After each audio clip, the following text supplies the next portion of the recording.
Okay, so here we are actually getting ready to etch a PCB board. I am using my Lazer CNC to do so. But before we get to that stage, there's a few processes that we need to go through, and that's what I want to show today. So we've got our double-sided PCB boards. Still has its label on it and everything like that. So the first thing we're going to do is just try and scrape that off.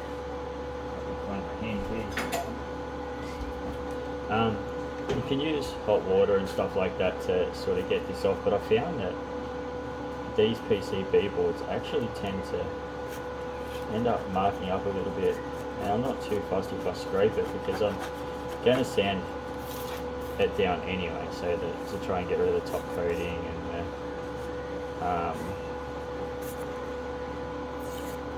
and the shininess and everything. I'm going to spray it anyway, so I'm not really too fussed about sort of how I go about this. And I'm also going to use isopropyl alcohol to just get rid of the stickiness.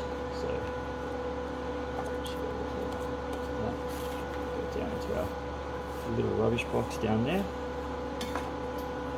Isopropyl alcohol. Decent amount in there. The whole thing clean. We do have a proper cleaning solution as well, which is this stuff here. Now, I got all this from J-Car, so if you're in Australia, you'll be pretty familiar with J-Car. There used to be Dick Smith as well, and prior to that was Tandy. They were pretty good stores. Now we've just got sort of J-Car and a few other little ones. So what I'm doing is I'm just trying to make sure that we get all the glue and paper off. As I said, I'm not really too fussed if I scratch it up a little bit because I'm going to sand it back anyway. I just try and get rid of as much of this glue as possible.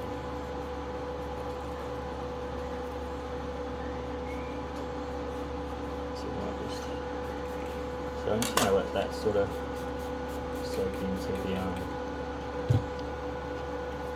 glue a little bit. So these are the PCB boards. It's 150 by 150. As I said, it's fiberglass in the middle and copper plated. I'm just using 100 grit sandpaper, nothing too special. And then there's a cleaning solution once I finish sanding it back. Alright, there we go. That's soaked into that.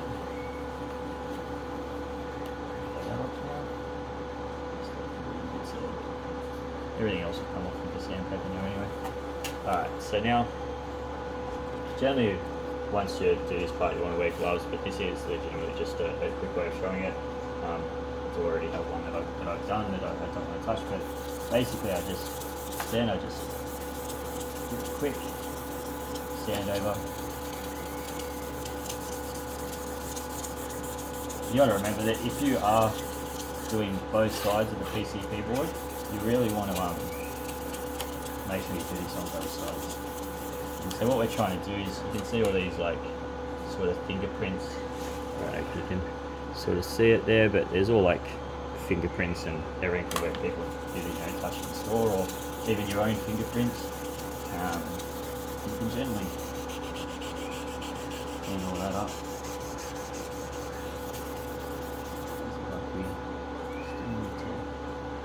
A little bit of these glue off. What they stick these labels on, lift it down.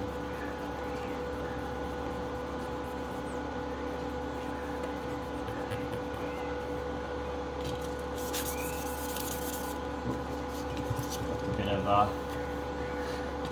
stuff on there, so I do this until sort of get it nice and clean. And I do actually change directions because I find it looks a little bit better that way.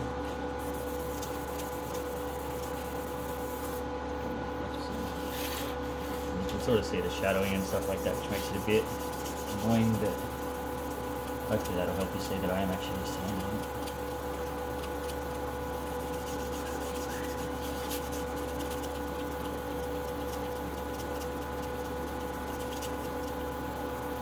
So there's many ways to do this.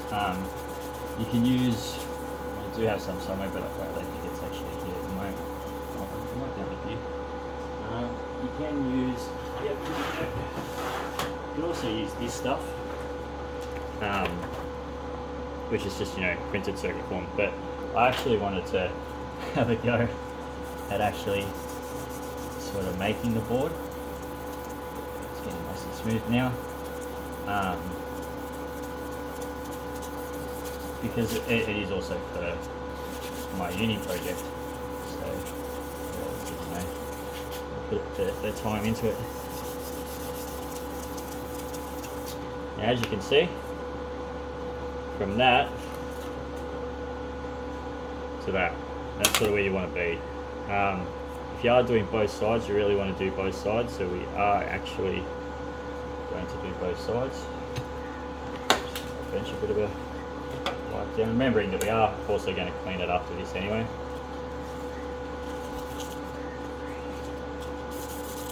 You will find that it does get into your sandpaper as well. It's quite fine because you're sanding the top shiny layer and stuff like that. It's good.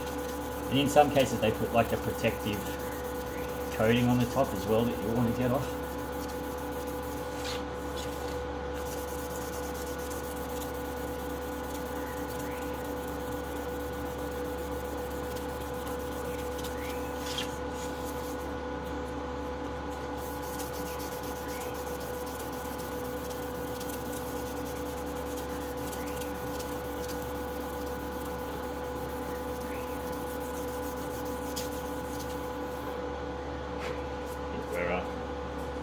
Need of, so this is wet and dry, so I'm just going to cheat a little bit here.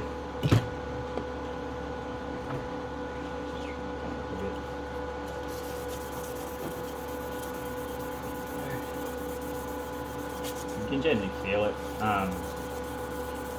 There is a step that I probably should have done before I did all this, but it's alright. And that's put a little hole in one of the corners that I know is not going to interfere with anything, because I'm not printing a square board, I'm actually printing a round board, so I know that it's not going to affect it in any way.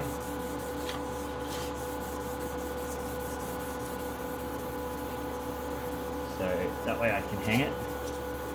So once it's at this stage, this is where you kind of really don't want to touch sort of the board now, because we're going to start spraying and everything like that. So switch to a towel. Just chuck that in there. So this is from a kit that you can actually get from JCar, and this is the kit. So you can actually get an etching kit. Actually not doing it this way. I decided after, you know, buying it. But yeah, that is another option. And in that kit you do get a way to get started. So in that kit you get the tweezers, all your chemicals. So you've got your natrium hydroxide and your natural sulfate. So I can't actually pronounce those properly, but anyway, you get those in it, instructions, and a few different types of PCB board. So that's pretty cool.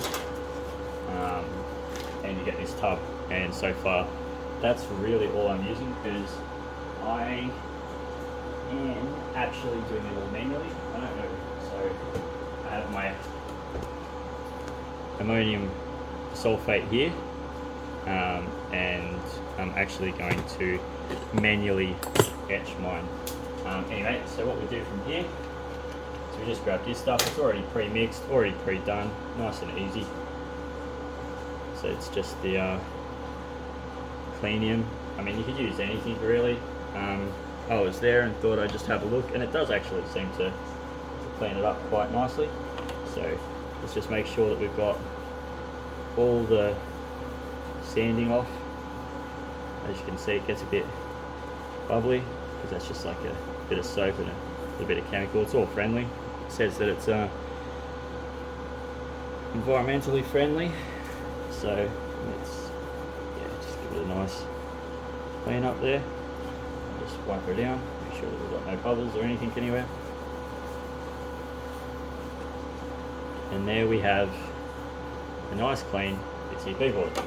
So what I'm going to do real quickly, let's get these from under there. We're actually going to drill a small hole in the corner. That's out there. We're going to have to clean it again. This is what I was saying, so I really should have already had this done. But anyway, it is what it is. Crack in that corner. Alright, so from here I'll just drill. I don't know if you can see where I'm drilling, but I'll just move the camera back a little bit.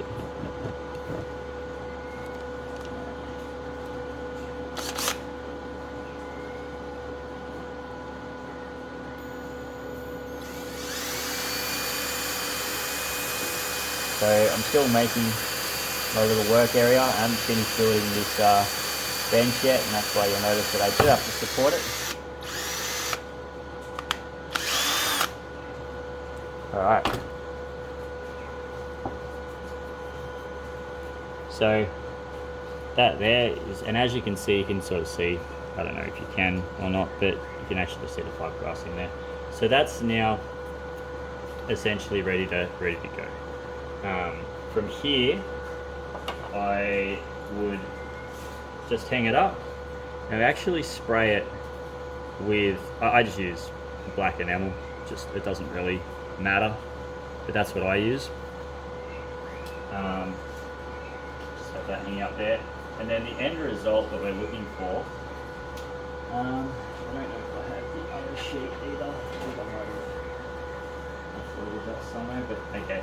So this is one that I've sort of been a little bit sort of quick with, and this was just one of my my mock-ups, and as you can see, you can sort of still see that it's a bit faded from the paint and everything, but that started as this, and then using the Lazer CNC, I actually get it to etch out or etch away the black that we don't need, because then the idea is that that black will become the conductive part once we do the etching. So once we actually put the etching solution in and do what we need to do, yeah, so that is essentially, and this one needs a bit of work still. It would need to be sanded back into a circle, and eventually it would then sit onto that like that. And as you can see, this will have metal pins on it, but it actually goes that way. If I can get it to sit right. There we go. So yeah, so it sort of goes like that and sits in there. Doesn't sit, it has to sit a specific way due to the fact of front and back, but anyway, but that's pretty much, you get the idea. And yeah, so that's how I actually am etching my PCB boards. I will remove this one here because this is now dry, and that is what we will use to then make our board. So I'll be making 4 of these in total, front and back, and hopefully I'll share some more video then. But that is this part.